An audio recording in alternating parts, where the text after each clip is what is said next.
ಕರ್ನಾಟಕದ ಶಿಕ್ಷಕ ಆಕಾಂಕ್ಷಿಗಳಿಗೆ ಇಲ್ಲಿದೆ ಬೃಹತ್ ಸಿಹಿ ಸುದ್ದಿ. ಕರ್ನಾಟಕ ಸರ್ಕಾರದ ಶಾಲಾ ಶಿಕ್ಷಣ ಇಲಾಖೆಯು ಜಿಲ್ಲಾ ಉಪನಿರ್ದೇಶಕರ ನೇತೃತ್ವದಲ್ಲಿ ಜಿಲ್ಲಾ ಮಟ್ಟದ ಸ್ಪರ್ಧಾತ್ಮಕ ಪರೀಕ್ಷೆಯ ಮೂಲಕ 2026ನೇ ಸಾಲಿನ 15,000 ಶಿಕ್ಷಕರ ನೇಮಕಾತಿಯ ಅಧಿಕೃತ ಅಧಿಸೂಚನೆಯನ್ನು ಪ್ರಕಟಿಸಿದೆ. ಅರ್ಹ ಅಭ್ಯರ್ಥಿಗಳು schooleducation.karnataka.gov.in ಮೂಲಕ ಆನ್ಲೈನ್ ಅರ್ಜಿ ಸಲ್ಲಿಸಬೇಕು. ಅರ್ಜಿ ಸಲ್ಲಿಕೆಯ ಪ್ರಕ್ರಿಯೆಯು ಆಗಸ್ಟ್ 19ರಿಂದ ಆರಂಭವಾಗಿ ಸೆಪ್ಟೆಂಬರ್ 15ರವರೆಗೆ ನಡೆಯಲಿದೆ. ಶುಲ್ಕ ಪಾವತಿಸಲು ಸೆಪ್ಟೆಂಬರ್ 16 ಕೊನೆಯ ದಿನ. ಮೊದಲಿಗೆ ಯೂಸರ್ ನೇಮ್ ಹಾಗೂ ಪಾಸ್ವರ್ಡ್ ಬಳಸಿ ನೋಂದಾಯಿಸಿ. ನೋಂದಣಿ ವಿವರಗಳನ್ನು ಭದ್ರವಾಗಿ ಇರಿಸಿಕೊಳ್ಳಿ. ನೀವು ಒಂದೇ ಅರ್ಜಿಯಡಿ ಪಿಎಸ್ಟಿ, ಜಿಪಿಟಿ ಮತ್ತು ಎಎಂ ಅಥವಾ ಹೈಸ್ಕೂಲ್ ವೃಂದಗಳಿಗೆ ಅರ್ಜಿ ಸಲ್ಲಿಸಬಹುದು. ಆದರೆ ಪ್ರತಿಯೊಂದಕ್ಕೂ ಪ್ರತ್ಯೇಕ ಶುಲ್ಕ ಪಾವತಿಸಬೇಕು. ಅಭ್ಯರ್ಥಿಗಳು ಒಂದು ನಿರ್ದಿಷ್ಟ ವೃಂದಕ್ಕೆ ಕೇವಲ ಒಂದು ಜಿಲ್ಲೆಯನ್ನು ಮಾತ್ರ ಆಯ್ಕೆ ಮಾಡಬಹುದು. ಒಟ್ಟು 15,000 ಹುದ್ದೆಗಳಲ್ಲಿ ಕಲ್ಯಾಣ ಕರ್ನಾಟಕ ಪ್ರದೇಶ ವ್ಯಾಪ್ತಿಗೆ 6,967 ಹುದ್ದೆಗಳಿದೆಗಳು ಹಾಗೂ ಕಲ್ಯಾಣ ಕರ್ನಾಟಕೇತರ ಪ್ರದೇಶ ವ್ಯಾಪ್ತಿಗೆ 8,033 ಹುದ್ದೆಗಳನ್ನು ಹಂಚಿಕೆ ಮಾಡಲಾಗಿದೆ.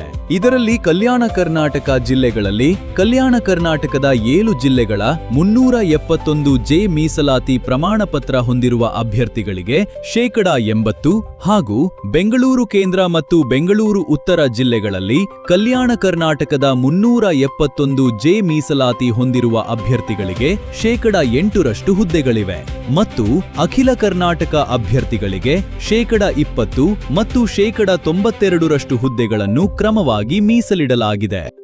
ಈಗ ಒಟ್ಟು ಹುದ್ದೆಗಳ ವರ್ಗೀಕರಣ ನೋಡೋಣ. 6ರಿಂದ 8ನೇ ತರಗತಿಯ ಪದವೀಧರ ಶಿಕ್ಷಕರಾದ ಜಿಪಿಟಿ 8,500 ಹುದ್ದೆಗಳು. ಪ್ರೌಢಶಾಲಾ ಶಿಕ್ಷಕರಾದ ಅಸಿಸ್ಟೆಂಟ್ ಮಾಸ್ಟರ್ ಅಥವಾ ಎಎಂ 4,500 ಹುದ್ದೆಗಳು. ಪ್ರಾಥಮಿಕ ಶಾಲಾ ಶಿಕ್ಷಕರಾದ ಪಿಎಸ್ಟಿ 900 ಹುದ್ದೆಗಳು. ದೈಹಿಕ ಶಿಕ್ಷಣ ಶಿಕ್ಷಕರಾದ ಪಿಇಟಿ 600 ಹುದ್ದೆಗಳು ಮತ್ತು ಕಂಪ್ಯೂಟರ್ ಶಿಕ್ಷಕರಾದ ಸಿಎಸ್ಟಿ 500 ಹುದ್ದೆಗಳು.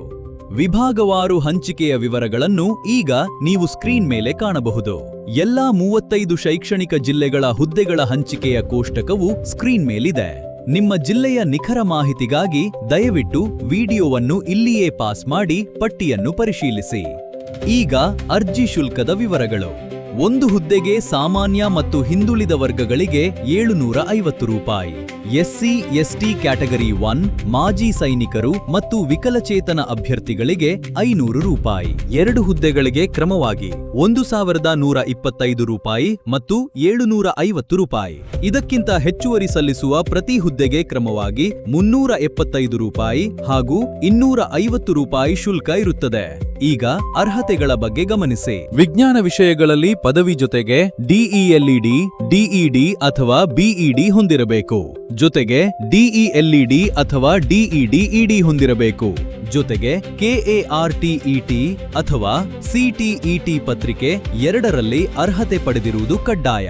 ಕಂಪ್ಯೂಟರ್ ಸೈನ್ಸ್ ಶಿಕ್ಷಕರಿಗೆ ಬಿಸಿಎ ಅಥವಾ ಬಿಎಸ್ಸಿ ಇನ್ ಕಂಪ್ಯೂಟರ್ ಸೈನ್ಸ್ ಅಥವಾ ಇಂಜಿನಿಯರಿಂಗ್ ಪದವಿ ಇರಬೇಕು. ಪಿಎಸ್ಟಿ ಹುದ್ದೆಗಳಿಗೆ ಪಿಯುಸಿಯಲ್ಲಿ 50% ಉತ್ತೀರ್ಣರಾಗಿರಬೇಕು. ಜೊತೆಗೆ ಡಿಎಲ್ಎಡ್ ಅಥವಾ ಡಿಎಡ್ ಹೊಂದಿರಬೇಕು ಹಾಗೂ ಕೆಆರ್ ಟೆಟ್ ಅಥವಾ ಸಿಟೆಟ್ ಪತ್ರಿಕೆ 1ರಲ್ಲಿ ಅರ್ಹತೆ ಪಡೆದಿರುವುದು ಕಡ್ಡಾಯ. ಪಿಇಟಿ ಶಿಕ್ಷಕರು ಪಿಯುಸಿ ಆಗಿದ್ದಲ್ಲಿ ಡಿಪಿಎಡ್ ಹೊಂದಿರಬೇಕು. ಪದವಿ ಆಗಿದ್ದಲ್ಲಿ ಬಿಪಿಎಡ್ ಹೊಂದಿರಬೇಕು. ಇಲ್ಲಿ ಒಂದು ವಿಶೇಷ ಅವಕಾಶವಿದೆ. ಕಂಪ್ಯೂಟರ್ ಶಿಕ್ಷಕರ ಹುದ್ದೆಗೆ ಸದ್ಯಕ್ಕೆ ಬಿಎಡ್ ಮತ್ತು ಟಿಇಟಿಯಿಂದ ವಿನಾಯಿತಿ ನೀಡಲಾಗಿದೆ. ಆದರೆ ನೇಮಕಾತಿಯಾದ 5 ವರ್ಷದೊಳಗೆ ಅವುಗಳನ್ನು ಪೂರೈಸಬೇಕು. ಅರ್ಜಿದಾರರಿಗೆ ಕನಿಷ್ಠ 21 ವರ್ಷ ತುಂಬಿರಬೇಕು. ಗರಿಷ್ಠ ವಯೋಮಿತಿ ಸಾಮಾನ್ಯ ವರ್ಗಕ್ಕೆ 40 ವರ್ಷ, ಹಿಂದುಳಿದ ವರ್ಗಗಳಿಗೆ 43 ವರ್ಷ ಮತ್ತು ಎಸ್ಸಿ ಎಸ್ಟಿ ಹಾಗೂ ವಿಕಲಚೇತನ ಅಭ್ಯರ್ಥಿಗಳಿಗೆ 45 ವರ್ಷ ನಿಗದಿಯಾಗಿದೆ. ಈಗ ಅಂತಿಮ ಆಯ್ಕೆಯ ವೇಟೇಜ್ ಗಮನಿಸಿ. ಜಿಪಿಟಿ ಅಭ್ಯರ್ಥಿಗಳಿಗೆ ಸಿಇಟಿಯಿಂದ 70, ಟಿಇಟಿಯಿಂದ 20, ಪದವಿಯಿಂದ 8 ಮತ್ತು ಬಿಎಡ್ ಅಥವಾ ಡಿಎಡ್ನಿಂದ 2ರಷ್ಟು ವೇಟೇಜ್ ಇರಲಿದೆ. ಸಿಎಸ್ಟಿ ಅಭ್ಯರ್ಥಿಗಳಿಗೆ ಸಿಇಟಿಯಿಂದ 85 ಮತ್ತು ಪದವಿಯಿಂದ 15ರಷ್ಟು ವೇಟೇಜ್ ಇರಲಿದೆ.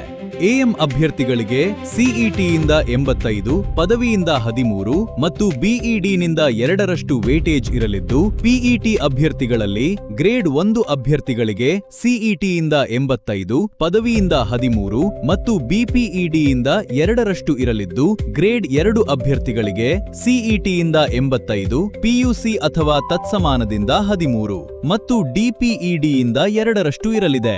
ಪ್ರತಿ ಪರೀಕ್ಷಾ ಪತ್ರಿಕೆಯಲ್ಲಿ ಕನಿಷ್ಠ ಶೇಕಡ 35ರಷ್ಟು ಅಂಕ ಗಳಿಸುವುದು ಕಡ್ಡಾಯ. ಹೆಚ್ಚಿನ ಮಾಹಿತಿ ಹಾಗೂ ಸಹಾಯವಾಣಿಗಾಗಿ ಸ್ಕ್ರೀನ್ ಮೇಲಿರುವ ಸಂಖ್ಯೆಗಳನ್ನು ಸಂಪರ್ಕಿಸಿ ಮತ್ತು ಇಲಾಖೆಯಿಂದ ಹೊರಡಿಸಿದ ಅಧಿಸೂಚನೆಗಳನ್ನು ಓದಿಕೊಳ್ಳಿ. ಅಧಿಸೂಚನೆಯ ನಿಯಮಗಳೇ ಅಂತಿಮವಾಗಿರುತ್ತವೆ. ಶಿಕ್ಷಕ ಹುದ್ದೆಯ